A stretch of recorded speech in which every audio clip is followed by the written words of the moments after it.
This is the Bates Bobcast, our weekly podcast where we take a look at the week that was in Bates Bobcats athletics. My name is Aaron Morse, and this week we are focusing on last weekend's Back to Bates homecoming festivities. On this episode, we will sit down with head golf coach Bob Flynn, who has been at Bates College for 50 years. Last Friday, the new Nordic and Alpine skiing rooms were named after Coach Flynn. We'll also talk with our Bobcats of the week, golfer Brad Rutkin and field hockey senior captain Shannon Beaton. All that and more coming up on the Bates Bobcast.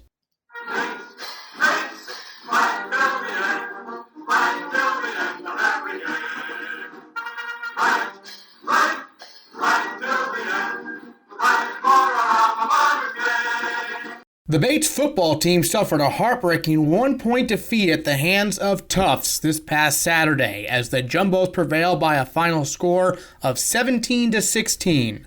But the game did feature quarterback Patrick Dugan's first career touchdown pass. Looking over the middle and complete. The pass complete to Mickey Nickel. And he's in for the Bobcat touchdown. This weekend saw the Bates men's soccer team drop a close 2-1 decision to Trinity. Sophomore Max Watson picked up his first goal of the season. But it was the women's soccer team making headlines as they picked up their first NESCAC win of 2015 with a 1-0 victory over Trinity. Sophomore Hannah Behringer headed in the lone goal of the match off an assist from junior Allison Hill. Head coach Kelsey Ross says there has been a big emphasis on set pieces this season. We've got a lot of young women who can put a ball on a dime and a lot of young women who want to get on the end of it. So it was nice to see us finish another set piece. And Behringer, she wanted it. And she got it. The victory leaves Ross and the Bobcats excited for what's to come. I think this was a pretty indicative game of the NESCAC in general. We opened up September with 3 NESCAC road games and came away with a couple points on the road, which is huge. To get a win at home in conference is how you go to the next level. And so it was nice to get that today. The team feels good about this one. Now it's time to take a look at your Bobcats of the week. Junior captain Brad Rutkin of the men's golf team tied for third place among 50 individuals, leading the Bates men's golf team to a 7th place finish in the NESCAC Men's Golf Championship qualifier over the weekend. Earlier, I sat down with the captain. We're joined here on the Bates Bobcast by the male athlete of the week here for the Bates Bobcats, Brad Rutkin, men's golf team captain, junior. First of all, Brad, obviously you're from Long Island. You came up here to Maine for college. What prompted the move? Well, I knew I wanted to go north, and I came to visit a lot of the different NESCAC schools, Middlebury. I went to Hamilton, Bates. I just loved Bates. I really liked Coach Flynn, and I thought I could fit in here. Yeah, Coach Flynn obviously been here for 50 years. What has he kind of taught you since you've gotten here? Well, he's a great athlete. He's a competitor. He knows so much about competing that I think just having him to give advice.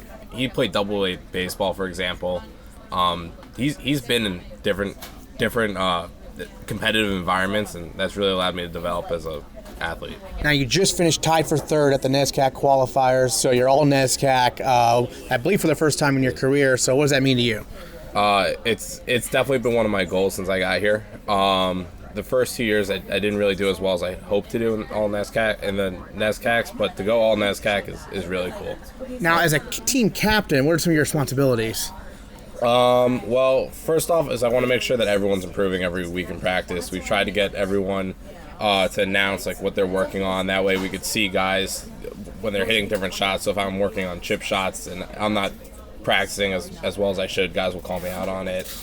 We've also wanted to make practice way more competitive this year. We only have 4 days of practice a week, Tuesday through Friday, but guys are going on Mondays, and I think that's because Alex, who's the other captain, and I have made an effort to really go every Monday. Now, this is your third year, obviously, with the Bobcats. What are some improvements you've noticed in your game since your freshman year till now? I've become way more confident. I think when I first started playing college golf, I really wasn't sure if I'd be able to compete with those guys. I played with some college golfers before I went to college. I knew how good they were. I've definitely become way more confident, and I learned how to putt, which is a huge addition to my game. Yeah, obviously golf can be a frustrating sport, and putting in particular, perhaps? Yeah, yes, very much so. This is my third year, and this is my third putter, so I think I found one that works. when did you start golfing? How young were you when you started picking up the clubs? My dad started taking me to the driving range when I think I was really young, like 8 maybe, and he would drag me down there like at 6 a.m. on Sundays with him, and I loved it, so I stuck with it. Now, obviously, in these tournaments, what is the atmosphere kind of like? To someone who's never been to a golf tournament, take them through like a NESCAC qualifier. What was that like for you guys?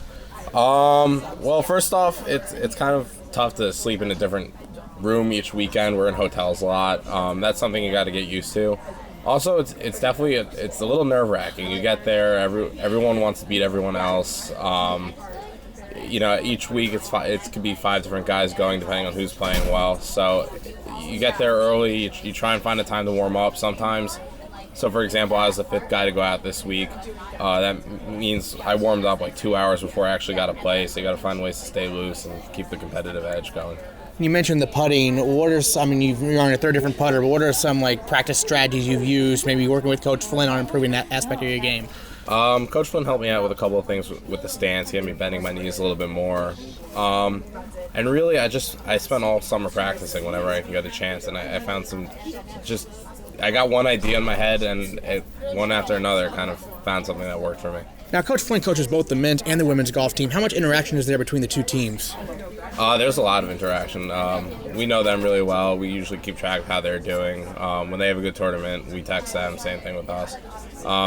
We see them at practice every day, so we know them pretty well. And then what are some of your goals moving forward throughout the season here? Throughout the season, I'd really like to win the CBB again. I think we could absolutely do it. I know the guys on the team really want to do that. I also want to have a strong showing at the NEIGAs. We've never really done well there while I've been here, so I think that'd be a great way to end the year. And then next year, I'd really like to qualify for the NESCAC championships in the spring. All right, Brad Rutkin, your male Bobcat of the Week. Thanks so much. Thank you. Senior captain Shannon Beaton earned Bobcat of the Week honors for her 2 goals in the field hockey team's 2-0 win over Trinity on Saturday. Joined by Bobcat of the Week, Shannon Beaton of the field hockey team, a big 2-0 win over Trinity on Saturday. And Shannon, you had 2 goals in that game. To kind of take the audience through what you saw in those 2 goals, what allowed you to get those points for the Bobcats? So I think the first goal was in the first, somewhere 4 to 5 minutes, I think. And we just, I think, really controlled the game really well for the first couple of minutes. We had some really great passing patterns, and we were really patient, which has been a strength of ours this year, and just kind of not looking off passes and working the ball up the field instead of just in the past we kind of run and gun with little to no formation. And I think we kind of just built the ball up patiently, and then our center mid, Caroline O'Reilly, was able to kind of think, if I remember correctly, cut back. She was able to dish the ball in the middle, and then I think I eliminated 2 defenders and was just able to get a shot off at the top of the circle, and it went far post. So, but I think the biggest key with that was that we just, as a team, built the ball up really, really well, and we weren't looking off passes, and we're kind of listening for our teammates and seeing the passing lanes well, I guess. Now, you're originally from Massachusetts. Obviously, you're a senior here at Base. So you've been here for, this is your 4th season. What prompted you to make the move from Massachusetts up to Maine here? Well, I'm actually the 3rd person in my family to come here. My older brother graduated in 2010, and he was a football and baseball captain. And then my sister graduated in 2012, and she was on the field hockey team. And then my cousin graduated in 2012, and he was a captain of the tennis team. And I guess I kind of just grew up I went to high school with 20 of my first cousins, and thought that I kind of wanted to branch out. And then I was visiting my sister one weekend and met the field hockey team and kind of got the feel for campus and just fell in love right away. And I just knew it was like the perfect fit for me. So I'm really glad that I came here. Now, as team captain, what are some of your key responsibilities? It's kind of like a job, but it's fun. I'm enjoying it. I would say the biggest thing, which has been key this year, is the team chemistry. Our team chemistry this year, I think, has been the best that it's been my 4 years. We're having a lot of fun. We're getting along really well on and off the field. And I think that that's transpiring into our play. And I just think that that's kind of been a really big role that we've had to have as captains. And I think what's also great is that Christina Vega and Hannah Beinecke, the other two captains, and I we've had a really fun time working together, and I think we see things similar sometimes, but we also see things differently, but we always are really receptive to one another's views. I'm curious, how did you get started playing field hockey as a kid? Because it's kind of a unique sport. Yeah. So I actually didn't, I can take you back a little bit, but my mom was my high school field hockey coach. And my mom played field hockey at Trinity, my aunt played at Amherst, and my other aunt played at Williams. And my mom and her sister are both field hockey coaches now. And then my sister played here, and my cousin played at Wheaton College in Mass. So I kind of grew up around it. I was attending practices. My mom took me to my first field hockey practice when I was 3 weeks old. And since then I've been kind of just going to field hockey practice with my mom and running along the sidelines. But I actually didn't start playing until I was a freshman in high school. In my area, there wasn't a lot of youth programs, which was kind of unfortunate. Kind of regret that I wasn't able to start earlier, but I started as a freshman and played on my mom's team for 4 years, which has ups and downs, but it was definitely, I think, in the long run, was really beneficial for me as a person and a player. Made me stronger, I think. Now, if you were talking to a student who had never been to a Bates field hockey game, what would they expect to see if they were to go to one? Okay, well, I would say, first of all, because I've been watching Bates field hockey for the past 8 years because of my sister, I think what needs to be noted is that our team has come so far. Gives me chills saying it. I can't even explain the feeling of being on this team and just how good we are. I know that sounds crazy, but I just think we are a very fast team, and we do really well in our AstroTurf because we make really quick passes and we have really good passing formations and build the ball up well. Some field hockey terms, we do really good inside-out passes, and one of our things is we look flat first instead of looking through, if that makes sense. And I guess we're very aggressive too, I think, and I think that we've really just come such a long way, especially even since last year. Our game preparation, our game plans, our execution is just, I think, in a really good place. So, Shannon Beaton, Bobcat of the Week. Thanks so much. Thank you. One of the highlights of Back to Bates weekend was the dedication of the new Alpine and Nordic Skiing rooms. The rooms were named in honor of longtime Bates coach Bob Flynn. Director of Athletics Kevin McHugh spoke at the ceremony. The force, the spirit, the iconic Bobcat Zen, as I call it, through the past 5 decades of Bates skiing has been Coach Bob Flynn. Our featured interview this week on the Bates Bobcast is with Coach Bob Flynn.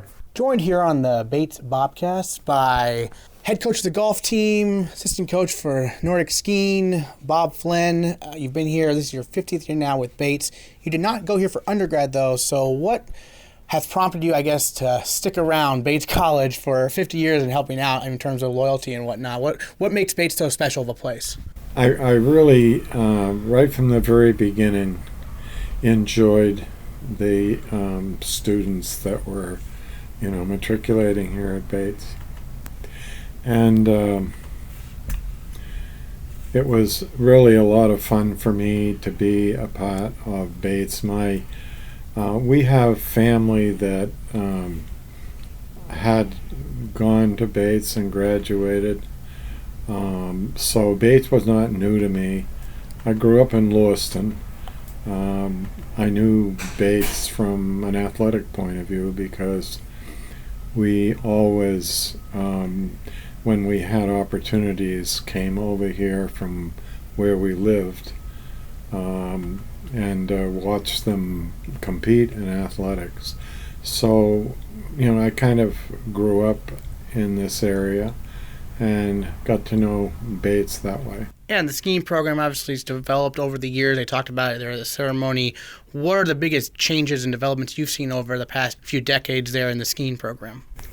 Well, it's changed a lot from the early days. All of the equipment, the skis, the poles, you name it. A lot of those items have changed the sport of skiing quite a bit. And it's a lot different today than it was way back when we were skiing on wooden skis. Now, your daughter's the head Nordic skiing coach. What's that like to have, family coaching here at Bates? It's great. She does a wonderful job. She's really a very good coach, and I'm trying to be objective about, my remarks, but she has done a wonderful job here, and she's been here at Bates for a long time as well. Over the 50 years you've been here at Bates, how have the athletes changed, if at all, in terms of how you approach coaching them? Well, they're much better prepared. The physical part of an athlete's being they're much stronger. They're much bigger. They're more knowledgeable. They've been exposed to a lot of coaching. If I'm not mistaken, you've coached some Olympians in skiing before, right? And did you get a chance to watch them in the Winter Olympics? We have. We've coached some, or at least started the process of people who have,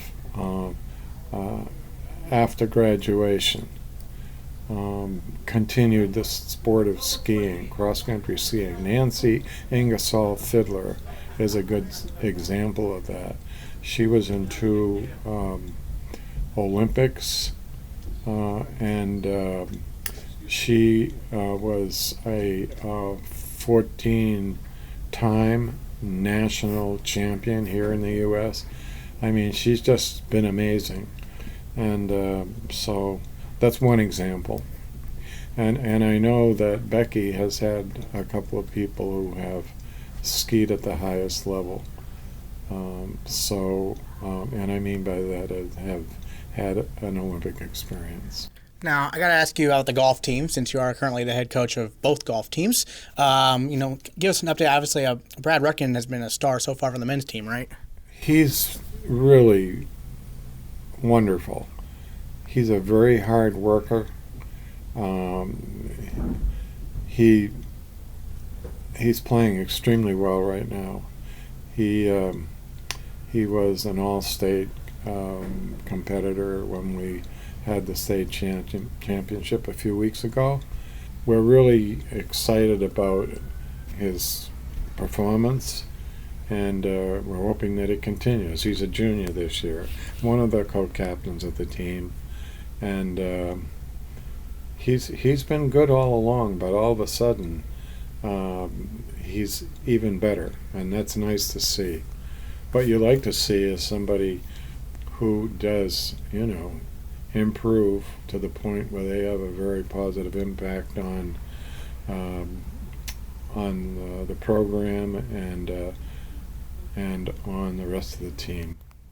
Last question for you. Obviously 50 years here. I'm assuming you're going to continue for an indefinite amount of time here. So what are some of your goals moving forward? What do you want to see from Bates Athletics, in terms of growth these next few years? Well, I think it's happening. I think that the programs like crew and swimming and track and football, I mean, they're really across the line. We've seen some incredibly positive changes on the good side of the programs. Kevin, our athletic director, is in part responsible for that, but he's very, works very hard, and he wants the student athletes to get the most benefit out of their experience here as they can. All right, Bob Flynn, congrats again on having the 2 skiing rooms named after you, and congrats on your 50 years so far with Bates. Thank you so much, and it's been great to chat with you. Absolutely. That was Bob Flynn again, the head coach of the golf team, honored this weekend back to Bates with the Alpine and Nordic Skiing rooms being named in his honor. We have another exciting week of Bates Athletics coming up. Men's soccer is home Tuesday night against Maine Maritime, and women's soccer takes on rival Bowdoin Wednesday afternoon. Women's volleyball is on the road for games Tuesday, Friday, and Saturday, while field hockey hits the road for games Wednesday and Saturday. This weekend, come support the men's golf team in the CBB tournament, and men's tennis is home as well. Football will look to beat Williams for the 5th straight year this Saturday as they too are on the road. We will recap it all next Tuesday on another edition of the Bates Bobcast.